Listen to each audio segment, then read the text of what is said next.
요한복음에는 예수님께서 자기 스스로 자신이 어떠한 존재인지를 7번 밝히십니다.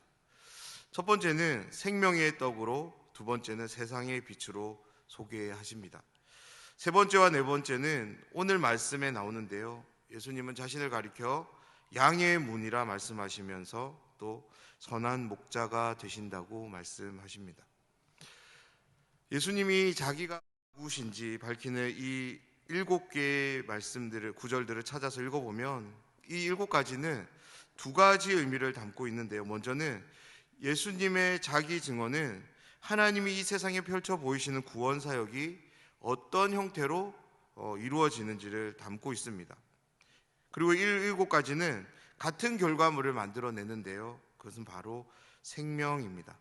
그래서 7개의 자기 증언을 통해서 우리가 알게 되는 것은 하나님께서 예수님을 이 땅에 보내셔서 구원 사역을 펼치시는데, 이유는 바로 이 생명을 주시기 위해서 하나님은 이와 같은 일들을 하신다는 겁니다.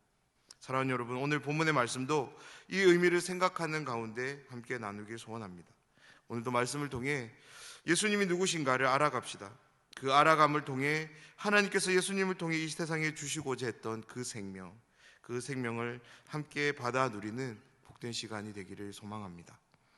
오늘 말씀은 조금 독특한 구조로 이루어진 말씀인데요, 1절에서 5절 말씀을 보면 예수님은 문과 목자라는 어떤 특징적인 형태를 가진 상황으로 설명으로 예를 들어서 이야기를 시작하십니다.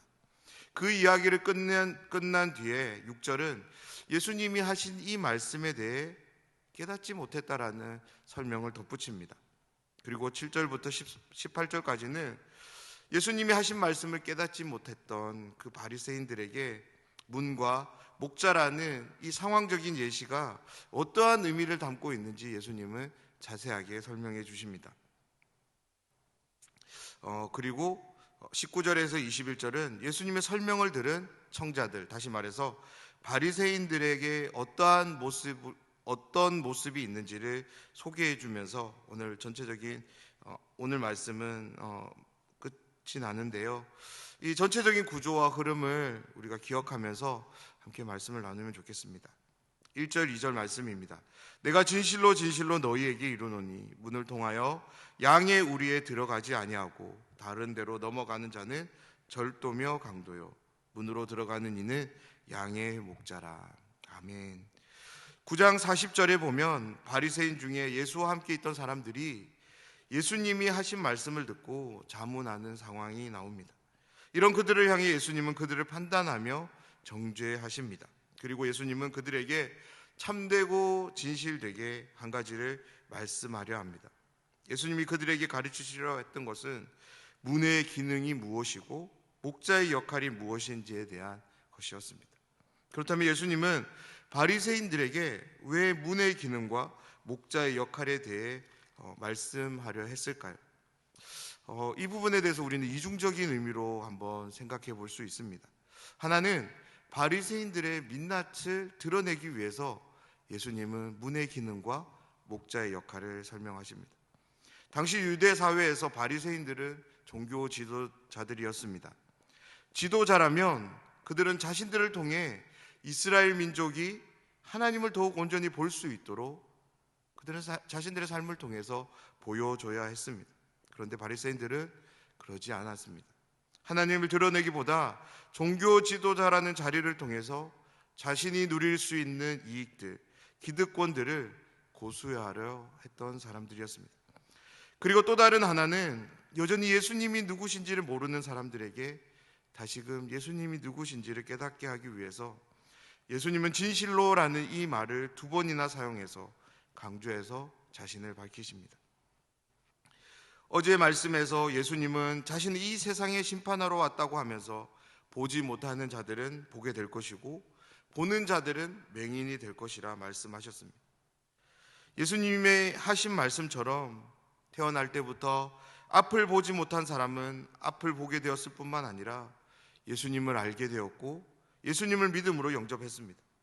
하지만 반대로 예수님을 늘 보던 사람들, 오병이어의 기적을 보았습니다. 날 때부터 맹인된 사람이 앞을 보는 그런 기적을 보았습니다. 그럼에도 그들은 예수님이 누구신지를 깨닫지 못하는 그런 맹인이 되어 버렸습니다. 오늘 말씀에서 요한은 6절에서 한 번 더 이렇게 설명합니다. 예수께서 이 비유로 그들에게 말씀하셨으나 그들은 그가 하신 말씀이 무엇인지 알지 못하니라. 사랑하는 여러분, 우리에게 절대 일어나서 안 되는 일이 있는데요, 그것은 바로 말씀을 들었을 때 깨닫지 못하는 우둔함입니다. 이 말씀이 지금 내 영혼을 향해 주시는 말씀인지도 모르고 하나님의 말씀을 읽거나 들어서는 안 됩니다. 하나님의 말씀 앞에 늘 우리는 깨어 있어야 합니다. 그래서 언제 어디서나 하나님의 말씀이 우리에게 들려질 때 그 말씀의 의미가 우리 안에서 이해되고 해석되고, 또한 그로 인해서 우리가 그 말씀 앞으로 나아가는 그런 삶이 있어야 될 줄 믿습니다. 이런 상상을 한번 해봤는데요, 만약 성경이 우리의 삶에 대해 어떤 한 평가를 내리게 될 때 저는 이렇게 기록되었으면 좋겠다라는 상상을 해보았습니다. 예수님께서 비유로 그들에게 말씀하셨으나 그들이 그가 하신 말씀이 무엇인지를 분명히 알더라. 아멘. 하나님의 말씀을 늘 밝히 깨달아 아는 은혜가 우리의 삶에 가득하기를 간절히 소원합니다. 예수님은 자신이 한 비유를 깨닫지 못하는 그들을 향해 상세히 풀이를 해 주십니다. 7절에서 10절은 문에 대한 풀이인데요, 예수님은 이 풀이를 위해 자신을 이렇게 소개하며 시작하십니다. 내가 참되고 진실로 너희에게 말하는데 나는 양의 문이다 라고 말씀하십니다. 그러면서 한 가지 설명을 덧붙입니다. 나보다 먼저 온 자는 다 강도요 절도요, 다 절도요 강도라고. 8절 말씀에 나오는 말씀인데요, 우리가 이 말씀을 볼 때 주의해야 될 부분이 있습니다. 나보다 먼저 온 이란 부분입니다. 왜 이 부분에 주의가 필요하냐면, 먼저 온을 단순한 시간적 의미로 이해해서 예수님보다 앞선 모든 사람들, 예를 들어서 세례 요한을 시작으로 이사야, 예레미야, 에스겔과 같은 선지자, 그리고 더 나아가서 모세에 이르기까지 이 모든 사람들을 내포하는 의미로 이해할 수 있기 때문에 그렇습니다. 그런데 나보다 먼저 오는 시간적이긴 시간적인데 목적에 있어서 시간적인 의미입니다. 다시 말해서 하나님께서 이 세상에 펼치시는 구원 사역에 있어서 예수님 이전에 자신이 구원의 통로라고 소개하는 사람이 있다면 그들은 다 절도요 강도라는 의미입니다. 예수님이, 하나님이 이 세상에 펼쳐 보이시는 구원의 시작이자 마지막이라는 의미가 여기에 담겨져 있습니다. 예수님께서 자신을 양의 문으로 소개하신 이유는 양들을 지키고 보호하기 위함 때문이라고 또한 밝힙니다. 양들을 지키고 보호하는 것, 양들로 생명을 유지하도록 하기 위해서 예수님은 자신을 또 이렇게 소개하시는데요, 11절 말씀입니다. 나는 선한 목자라. 선한 목자는 양들을 위하여 목숨을 버리거니와. 그리고 14절 말씀입니다. 나는 선한 목자라. 나는 내 양을 알고 양도 나를 아는 것이. 아멘. 예수님은 양들을 지키기 위해 친히 문이 되시고 그 양들이 계속적으로 건강하게 생명을 유지해 갈 수 있도록 목자가 되어 주실 것이라고 말씀합니다. 사랑하는 여러분, 하나님은 예수님을 통해 이 세상의 구원 역사를 펼치십니다. 예수님은 하나님이 펼치시는 구원 역사를 온전히 순종하시기 위해서 생명의 떡이 되시고요, 세상의 빛이 되십니다. 양의 문이 되시고 또 선한 목자가 되십니다. 예수님은 지금도 하나님을 사랑하는 사람들, 그 뜻대로 부르심을 입은 모든 사람들에게 생명의 떡이신 예수님을, 세상의 빛이신 예수님을, 양의 문이 되시는, 그리고 선한 목자가 되시는 예수님을 선물로 주시는 줄 믿습니다.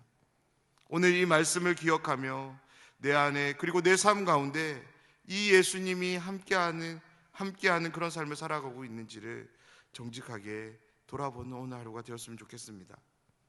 오늘 말씀은 요한복음 전체의 내용에 있어서 가장 큰 전환점이 되는 말씀입니다. 9장까지는 예수님이 하나님의 아들이심에 초점을 맞추며 이야기가 전개되었다면 10장을 시작으로는 하나님의 아들이신 예수님이 본격적으로 하나님이 펼쳐 보이시는 구원 사역을 어떻게 이루실지에 대한 소개로 이야기가 이어집니다. 오늘 본문에도 그 의미가 담겨져 있는데요.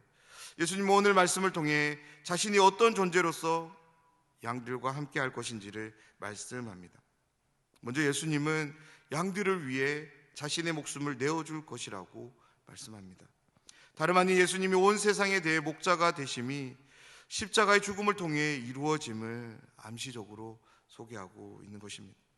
또한 자신을 양의 문으로 소개하면서 한글 성경에는 문으로 번역되어 있지만 우리가 우리를 생각할 때 울타리 한쪽을 열어둔 통로 혹은 출입구로 우리가 생각하면 훨씬 더 이해가 편해질 것 같습니다. 영혼의 참 목자이신 하나님께로 나아갈 수 있는 통로는 오직 예수님 한 분뿐임을 오늘 이 문을 통해서 예수님이 우리에게 들려주십니다. 예수님은 자신을 문으로 소개하면서 오직 자신을 통해서만 하나님께로 나아갈 수 있게 됨을 말씀하는데요. 그리고 또 한 가지를 여기에 덧붙이십니다. 그 문 안에 들어온 양들을 영구적으로 돌볼 것이라고, 그 안에서 그 양들은 계속적으로 생명을 얻게 될 것이라고 말씀하십니다. 마지막으로 요한은 이 말씀을 들은 바리새인들의 반응을 놓치지 않는데요. 예수님이 하신 이 말씀을 통해 다시금 바리새인들 안에서 분쟁이 일어났다라고 소개합니다. 사랑하는 여러분, 오늘 말씀을 통해 우리가 꼭 만나야 하는 예수님이 있습니다. 우리 영혼의 유일한 구원의 문이신 예수님입니다. 우리 영혼을 살리시기 위해 십자가의 죽음도 마다하지 않은, 십자가에서 우리에 대한 자신의 사랑을 확증하신 그 예수님을 오늘도 만나야 될 줄 믿습니다. 이 예수님이 오늘 하루 우리의 마음에 함께하며 그 예수님과 동행하는 그런 삶이 되었으면 좋겠는데요. 그래서 세상의 가치에 빼앗겨버린 우리의 생각과 마음에 예수님의 말씀으로 인해 분쟁이 일어나면 좋겠습니다. 저는 화요일에 전복이라는 단어를 통해서 또 이 말씀을 드렸는데요. 다시금 그 세상에 빼앗겨버린 우리의 관심, 우리의 생각, 우리의 마음이 예수님의 말씀으로 갈아엎어져서, 예수님의 말씀으로 완전히 뒤집어져서 예수님으로 인해 주어지는 그 영생의 맛이 무엇인지를 회복하는 오늘 하루가 되기를 간절히 소원합니다. 예수님은 양의 문이 되십니다. 예수님은 선한 목자가 되십니다. 오늘 하루 이 예수님과 동행하며 예수님의 음성을 듣고 예수님으로 인해 주어지는 꼴을 먹으며 예수님으로 인해 주어지는 생명을 받아 누리는 우리 모두가 되길 주님의 이름으로 축원합니다. 함께 기도하겠습니다.